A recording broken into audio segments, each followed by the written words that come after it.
अच्छा बेटा देखें स्ट्रक्चर ऑफ हार्ट में right atrium, left atrium, right ventricle, left ventricle, ये दिल के चार खाने। उसके बाद देखें एट्रियम और वेंट्रिकल राइट को 3 फ्लैप्स वॉल्व के कंट्रोल करते हैं, ट्राइकस्पिड, और लेफ्ट एट्रियम और वेंट्रिकल को 2 फ्लैप्स ऑफ वॉल्व कंट्रोल कर रहे हैं, बाइकस्पिड। ये है बाइकस्पिड। ये आप जरा ना ये जो वॉल्व हैं, ये वॉल्व के नाम याद रखना, क्योंकि इनका मैं आपको भी जिक्र भी करके बताने वाला, कुछ और भी बताने वाला हूं वॉल्व्स के हवाले से। अच्छा एक बार ये देखें राइट वेंट्रिकल से ये जो नाली निकल रही है पल्मोनरी ट्रंक, ये नाम याद करें बेटा पहले, पल्मोनरी ट्रंक। उसके बाद पल्मोनरी ट्रंक 2 नालियों में ये देखे डिवाइड हो गई, एक नाली उस तरफ जा रही है किस तरफ, इसको कहते हैं पल्मोनरी आर्टरी। पल्मोनरी आर्टरी पता किधर जाएगी, ये लंग्स में बेटा, फेफड़ों में। पल्मोनरी आर्टरीज दोनों फेफड़ों में चली जाएंगी। आप लोग यहाँ पे देखें, मैं आपको ना 2 तरह की सर्कुलेशंस भी बताने वाला हूं बेटा, सिस्टेमिक सर्कुलेशन, सिस्टमैटिक, और एक होती है पल्मोनरी सर्कुलेशन। एक है पल्मोनरी फेफड़ों की तरफ और एक है सिस्टमैटिक यानी कि बॉडी की तरफ। अब सबसे पहले पल्मोनरी सर्कुलेशन देखिए जो फेफड़ों की तरफ होती है। देखें जब दिल का राइट वेंट्रिकल कॉन्ट्रैक्ट होता है, दिल का राइट वेंट्रिकल कॉन्ट्रैक्ट होता है तो खून किधर से जाएगा, पल्मोनरी ट्रंक से, पल्मोनरी आर्टरी से किधर, लंग्स की तरफ, और लंग्स से खून वापस आएगा इन नालियों में। ये जो नालियां हैं पल्मोनरी वेन्स, ये पल्मोनरी वेन्स। अब लंग्स से खून वापस आएगा पल्मोनरी वेन्स के जरिए लेफ्ट एट्रियम में। देखिए फेफड़ों की तरफ खून गया और फेफड़ों से खून वापस आ गया लेफ्ट एट्रियम में, तो इस सर्कुलेशन को क्या कहेंगे, पल्मोनरी, जो टुवर्ड्स किसकी तरफ, वही लंग्स की तरफ।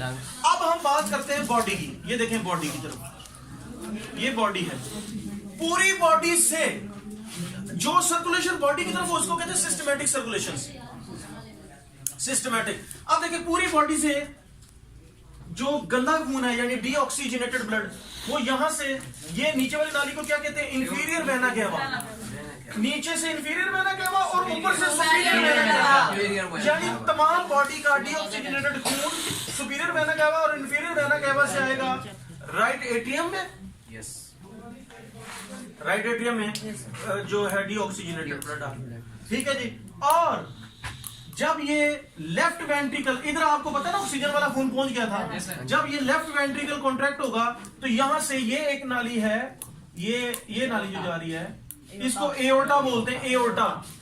तो यहां से ऑक्सीजनेटेड ब्लड जो है वो यहां से जाएगा, ये देखिए यहां से ऊपर, और ये नाली यहां से जाके नीचे बॉडी में कौन सा खून लेकर जाएगी, ऑक्सीजनेटेड। अब देखिए बॉडी से डीऑक्सीजनेटेड ब्लड आया और बॉडी की तरफ ऑक्सीजनेटेड ब्लड चला गया, तो वो सर्कुलेशन जो बॉडी की तरफ हो रही है उसको क्या कहते हैं, सिस्टमैटिक सर्कुलेशन। अच्छा यहाँ पे एक और चीज सुने हैं, दिल डबल पंप के तौर पर काम कर रहा है। कैसे, आप देखिए इस तरफ वाला पंप राइट साइड वाला, इसमें डीऑक्सीजनेटेड खून आया और वो जब ये एट्रियम कॉन्ट्रैक्ट हुआ तो वो डीऑक्सीजनेटेड खून किसमें चला गया, वेंट्रिकल में। ये एक तरफ वाला पंप जिसमें कौन सा खून था, डीऑक्सीजनेटेड।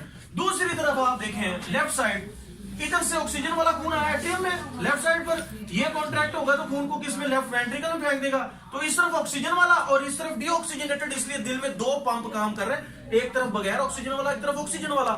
तो ये हो गया डबल पंप। अच्छा एक यहाँ पर आपको इंटरेस्टिंग चीज बताने वाला हूं, जब दिल धड़कता है तो आवाज पैदा होती है लब डब, असल में हम कह रहे हैं धक धक, लेकिन आवाज होती है लब डब, लुप डुप कह लें, लब डब कह लें, कोई लुप डुप पढ़ाता है, कोई लब डब पढ़ाता है, पर दिल की आवाज होती है लब डब, ये बायोलॉजी की जुबान में इसको। अब ये आवाज कैसे पैदा होती है, दिल की आवाज सुने कैसे पैदा होती है। आप यहाँ पे वाल्व याद रखें, ट्राइकस्पिड और बाइकस्पिड वाल्व याद है। इसके अलावा बेटा ये पल्मोनरी ट्रंक से शुरू में भी यहाँ पे एक वाल्व होता है, इसको बोलते हैं बेटा pulmonary semilunar valve, pulmonary semilunar valve, इसको बोलते हैं पल्मोनरी सेमिल्यूनर वाल्व। अच्छा, और बेटा एक तो ये वाल्व है, और ये जो एओर्टा है इसके शुरू में भी एक वाल्व होता है, उसको बोलते हैं aortic semilunar valve. Aortic semilunar valve, aortic semilunar valve. अच्छा, अब जरा देखें, मैंने अब तक आपको 4 वाल्व दिल में गिनवाए। देखें, ट्राइकस्पिड ये जो राइट एट्रियम और राइट वेंट्रिकल के दरमियान में है, और बाइकस्पिड ये जो कि लेफ्ट एट्रियम और लेफ्ट वेंट्रिकल के दरमियान में है। और बेटा एक वाल्व मैंने आपको बताया है पल्मोनरी सेमिल्यूनर वाल्व, जो कि पल्मोनरी ट्रंक के शुरू में है, और एक वाल्व मैंने आपको गिनवाया है एओर्टिक सेमिल्यूनर वाल्व, जो कि एओर्टा की नाली के शुरू में है। अब देखें बेटा, जब हम कोई खिड़की या दरवाजा बंद करें, ठक की आवाज आती है ना, ये वाल्व भी एक तरह के दरवाजे या खिड़कियां हैं। अब देखें किस तरह ये आवाज पैदा होगी। अब जरा देखें बेटा, जब दिल के राइट वेंट्रिकल में डीऑक्सीजनेटेड खून था, तो जब ये राइट एट्रियम इस तरह आपको, अब जरा सुने पहली आवाज, जब ये राइट वेंट्रिकल कॉन्ट्रैक्ट हुआ था तो इसने खून को किसमें फेंका था बेटा? पल्मोनरी ट्रंक में ना। पल्मोनरी ट्रंक में वो डीऑक्सीजनेटेड खून फेफड़ों की तरफ गया था। जब ये राइट वेंट्रिकल कॉन्ट्रैक्ट होगा तो फौरन ये ट्राइकस्पिड वाल्व बंद हो जाएगा। ये क्यों बंद हुआ?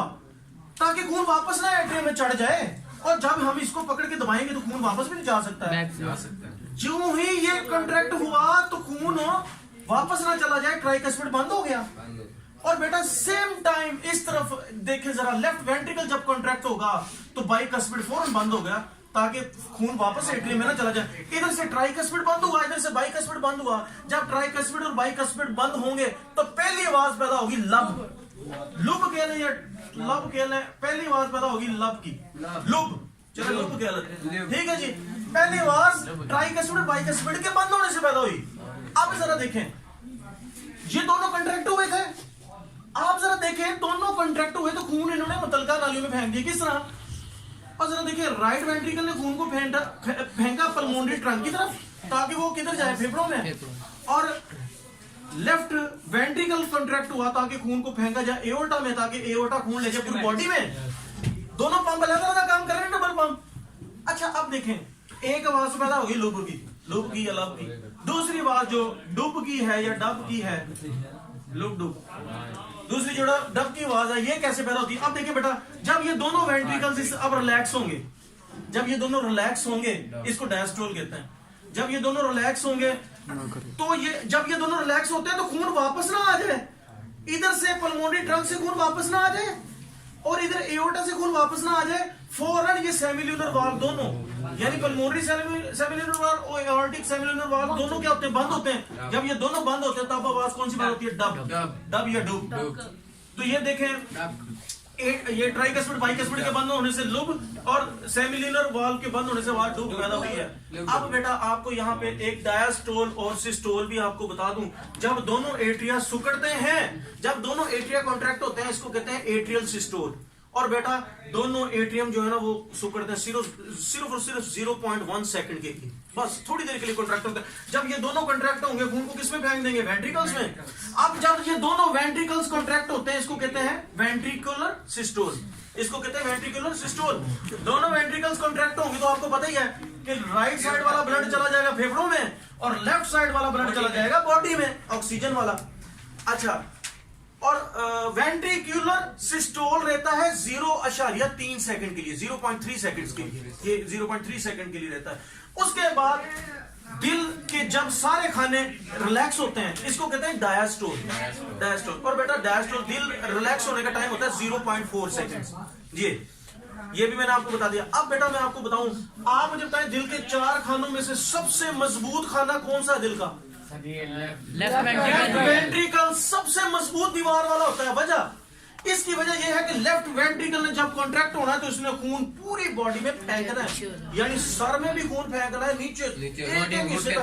इसलिए सबसे मजबूत ये मोटी दीवार वाला होता है। उसके बाद बेटा उससे कम मजबूत होता है ये राइट वेंट्रिकल से, और एट्रिया दोनों ही पतली दीवारों वाले होते हैं। इनका मजबूत होना जरूरी नहीं, क्यों? क्योंकि इन्होंने तो कॉन्ट्रैक्ट हो गया, खून सिर्फ इधर इधर फेंकना, वेंट्रिकल्स में फेंकना। लो बेटा ये आपका टॉपिक हो गया। बाकी हिस्सों के नाम मैं आपको रिपीट कर देता हूँ। ये सुपीरियर वेना कहवा, ये इंफीरियर वेना कहवा, ये राइट एट्रियम, ये लेफ्ट एट्रियम, ये राइट वेंट्रिकल, ये लेफ्ट वेंट्रिकल। दोनों राइट एट्रियम और वेंट्रिकल के दरमियान में 3 फ्लैप्स वाला ट्राइकस्पिड, और लेफ्ट एट्रियम और वेंट्रिकल के दरमियान में 2 फ्लैप्स वाला बाइकस्पिड वॉल्व। उसके बाद बेटा देखें राइट वेंट्रिकल से जो नाली निकलती है पल्मोनरी ट्रंक, वो आगे पल्मोनरी आर्टरीज में डिवाइड हो जाती है और वो खून किस में लेके जाती है? फेफड़ों में। और फेफड़ों से जो नाली वापस आती है पल्मोनरी वेन्स, ये खून लेकर आती हैं लेफ्ट एट्रियम में। लेफ्ट एट्रियम से ब्लड जाएगा लेफ्ट वेंट्रिकल में। लेफ्ट वेंट्रिकल जब कॉन्ट्रैक्ट होगा तो खून को एओर्टा में, एओर्टा से खून सारी बॉडी में। लो बेटा ये सारा सर्कल मुझे बताएं, कोई मुश्किल है? बस इसको याद कर लेना बेटा। बंद कर।